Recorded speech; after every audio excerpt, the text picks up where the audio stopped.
I'm hoping that you can see me and hear me okay. I have not done a live video in quite some time, just because life has kind of gotten in the way lately. So I apologize for that. But I just wanted to hop on and let everybody know that tonight I'm going to do just a poppy drawing demonstration for you. So just thought I would try to get everything kind of acclimated here. It's kind of hard to see where everything is at, so I'm kind of hoping that I will be able to show you what to do.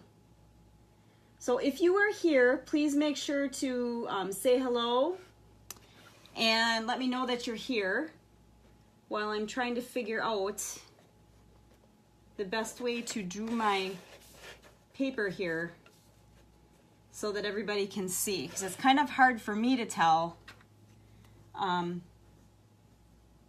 It's kind of hard for me to tell from the screen because everything for me is backwards. So I'm trying to kind of figure out which way is going to work the best and then make sure that everybody can see everything. So I'm going to try that once and see if that works okay. And let me grab my resource here of my poppy so that I can take a look at my stuff and get it right.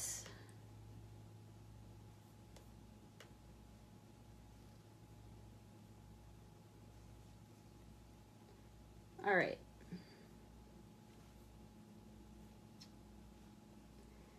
So any of you that follow me on Pinterest, the Visual Art Academy, I have been doing lots of pins with bullet journaling. So some of you may know what that is, some of you may not. It's kind of a visual way to record and keep track of different things. Like some people use it to keep track of a calendar or a budget, or how much water they're drinking, or just different things that they are doing. And so I kind of know that there are a lot of people that really like to do that.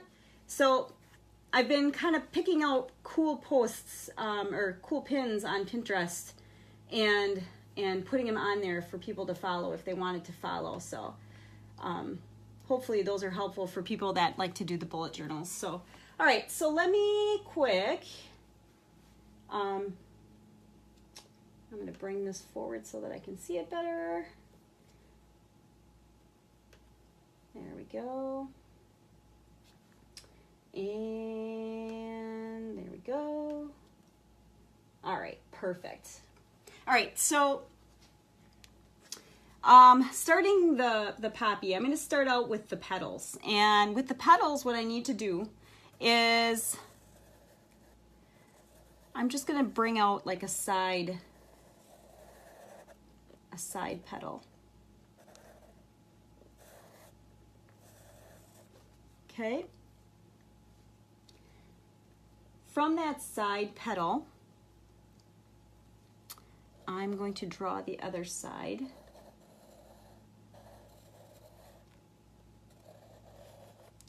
Now in the middle, there's kind of that dark inside part, and then there are some other petals that go along the side. Now, poppies are, I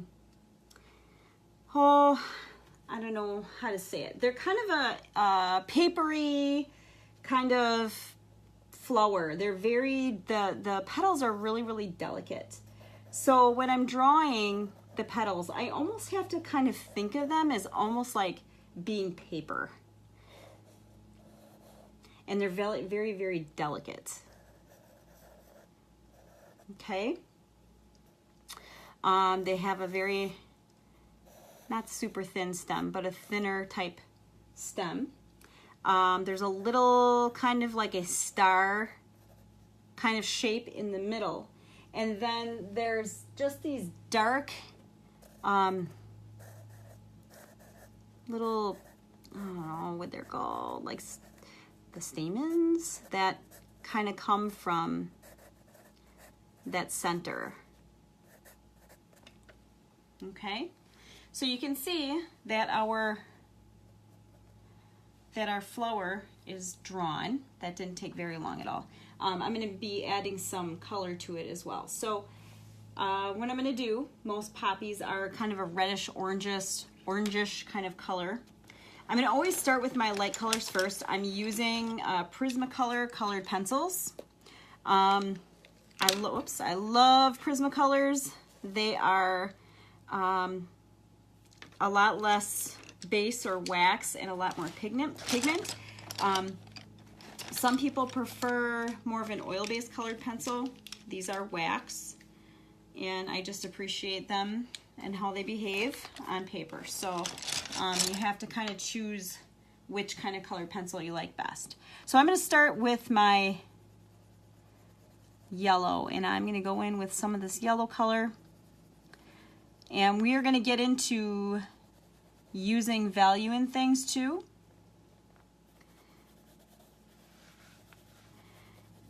And right now, really, there's no true rhyme or reason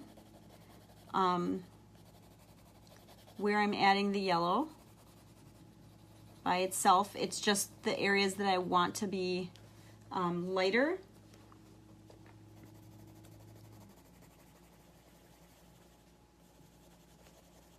With my flower. I'm also going to take a little bit of this yellow and I'm going to add it to the stem as well. Okay. I'm going to go in with a brighter orange. Actually, I'm going to go with even a brighter orange. And I'm going to add some of this brighter orange. I'm going to blend it so that the yellow and the orange kind of blend together. I really don't want the harsh kind of edges.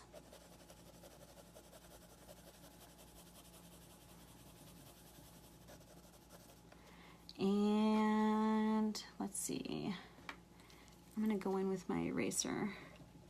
And usually the very top of that star shape is yellow, and I'm going to go back in and just add some lines with the indigo blue. I'm going to get a green, clearly, because it's yellow and blue make green when they mix. So I'm just going in here and I'm adding the orange.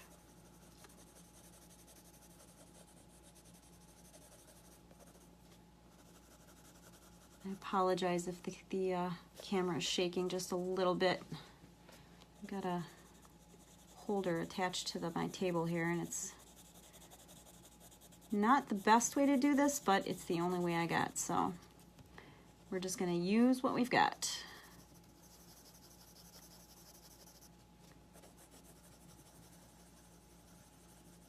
Okay.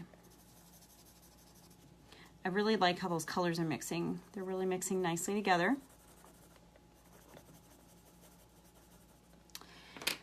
I am going to go in with, let's see. I'm going to go in with this brown color. I'm going to add some of the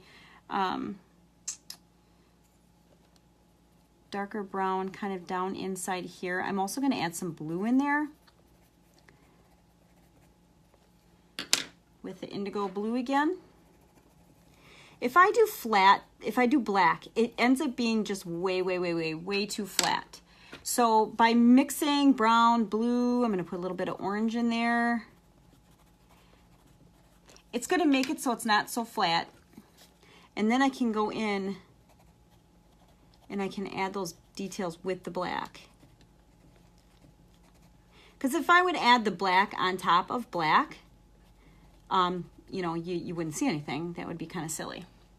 So that kind of woke up that area just a little bit by adding those extra colors. And I can go back in and I can even add a little bit of yellow around those areas, and that'll even bring it out just a little bit more.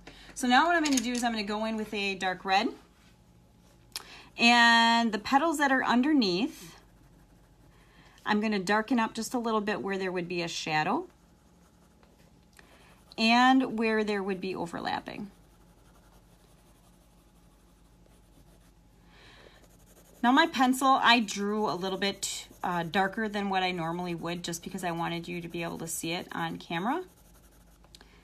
And this video, when I get finished, I will save it, but I will post it also to the visualartacademy.com in the section that is Learn to Draw, on the page that's Learn to Draw. So you'll be able to find it in a couple of different places. Also, I guess I knew this, but I didn't really know this, that if you click like or share this, you can go back in your history on Facebook and you can find this tutorial if you wanna watch it again and try this yourself. So I kind of forgot that that was an option to do that, but a friend of mine had reminded me like that you can do that. So that's awesome. And if you know anybody that would really like to do something like this or enjoy this, please, please, please share it with them. We're all about sharing. So if I go over some of that orange again with the yellow, it's going to mix and blend. This is one reason why I love Prismacolors. They are a little more expensive than Crayola, but there's a reason for it because it is a professional grade color pencil. Crayolas are more student based, but they can be mixed and blended too. I've used them in the past and they are just fine if that's what you've got. You can definitely use those too. All right, let's see here. Bring some of that brightness back again. As you can see, it's all about layering. Layering is a big, big deal.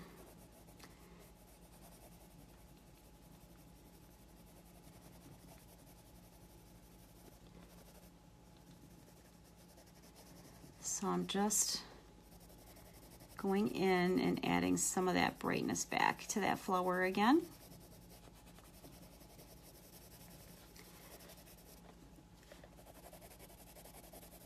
I never want it to get too dark and muddy, especially with flowers. You want to make sure that they're lighter, brighter. Also, if you shade or color in circles, you will not see the lines or the direction that you colored in. So I always highly suggest that when you are shading or coloring a drawing, that you use a circular motion so that you can't see those lines. Nobody wants to really see those lines. Just a little tip and trick for you. Okay. All right, let's go in and do some of our green here.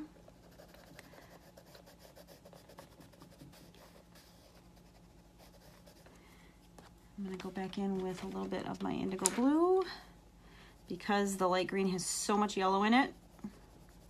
When I go back with my indigo blue, I'm going to get a dark green. So you don't necessarily have to have separate greens. You don't need to do that. You can mix a green if that's what you choose to do. Okay? So hopefully you got the gist of how to draw the poppy. If you really want kind of an illustrative look to it, you can go back in and, you know, redraw some of your lines from your petals. If you choose not to, you don't want to do the that illustrative kind of look, then what you can do is you can go back in and you can add some of the darker shadows to it, where you would have shadows. You know, think of the light right now is coming from the very top of my flower. So coming from the right corner is where the light would be hitting. The way my lightness and darkness goes, my value on my flower. So then you can take that idea and you can decide where would you have shadows hitting that flower.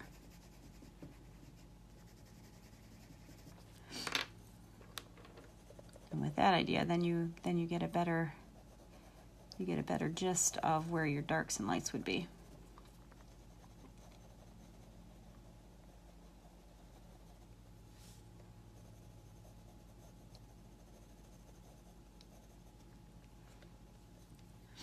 And there you have it.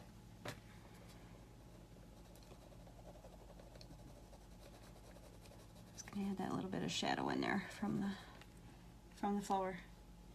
And you could do a whole garden setting with all of these. You could do multiple poppies at different angles. You know, I'll just kind of quick kind of draw one in. You know, that are coming from behind. You know, you have ones that are more folded up. You know, like so.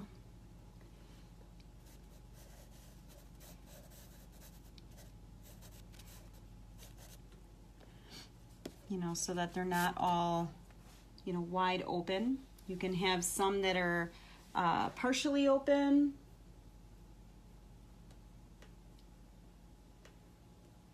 So there's lots of different ways that you can do this. You know, if you're making a composition, you're going to want to have obviously some come on this side. And you know, so if I do my center part here and bring more petals around.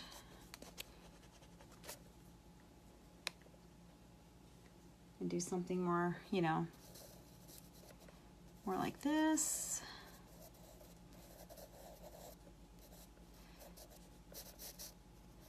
And have the stem coming that way. You know, so there's lots of different ways that you can create a composition, even just with the poppies and going that route. So there you'll have it. I hope this was helpful for those of you that were able to watch it live. If you're watching it as a video, please make sure that you share it with anybody that you think would enjoy it. And hopefully this was a helpful demonstration. Thanks for tuning in, guys.